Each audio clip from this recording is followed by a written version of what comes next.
I predicted the NDP would do a fear and smear campaign against Conservatives right up to the next election. After all, they've already called us sewer rats and super duper extreme. But today, the NDP has hit a new low. An NDP minister named Stephanie McLean responded to a report on social media about an audit of anti-Semitic incidents, indicating that they are on the rise here in Alberta. And this NDP minister, Stephanie McLean, tweeted that this report is very concerning. The Conservative movement in Alberta and Canada need to be held accountable. So this is an NDP minister saying that we need to be held, Conservatives need to be held accountable for anti-Semitism. This, I'm sorry, Minister, this crosses multiple lines, and I demand an immediate and full apology on behalf of the majority of Albertans who support the federal and provincial Conservative parties. To apply the taint of anti-Semitism to myself and millions of Alberta voters and Canadian voters is vile and outrageous. It is defamatory, and it can only be fixed through an unconditional apology.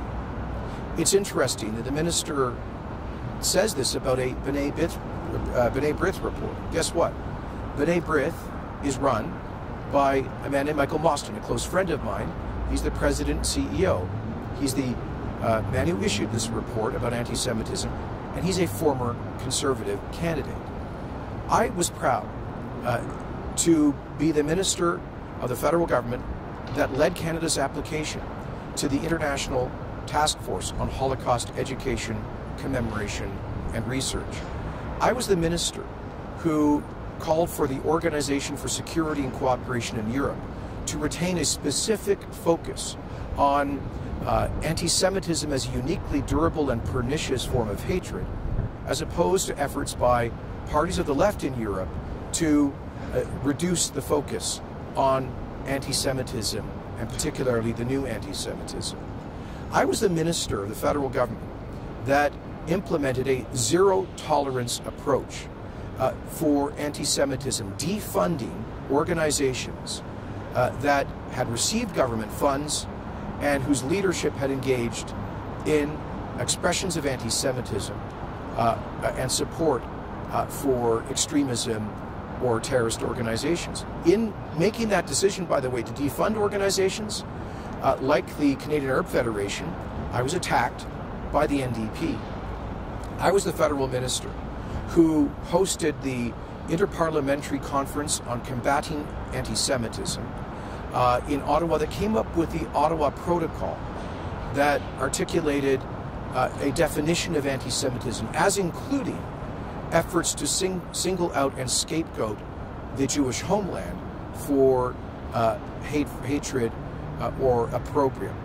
I was a minister who was the first in Canadian history to formally recognize the injustice of Canada's none is too many anti-Semitic immigration policy before and during the Second World War, and it created a $5 million fund for research and commemorative projects about that terrible injustice, that dark moment in Canadian history when we closed the doors on European Jewish refugees.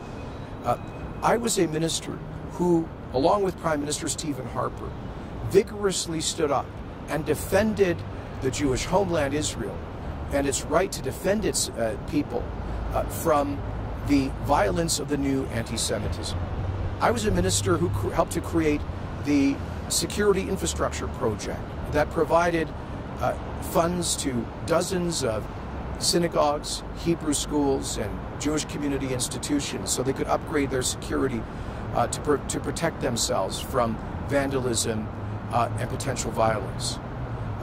I was a minister who built deep and abiding relationships with Canada's Jewish community in these and so many other ways, and for which I was recognized by being made an honorary doctor of the University of Haifa, being given an honorary degree by the Jerusalem Institute of Technology, being honored by the Israeli government, by Jewish organizations in Canada, including by B'nai B'rith, that published this study on anti-Semitism.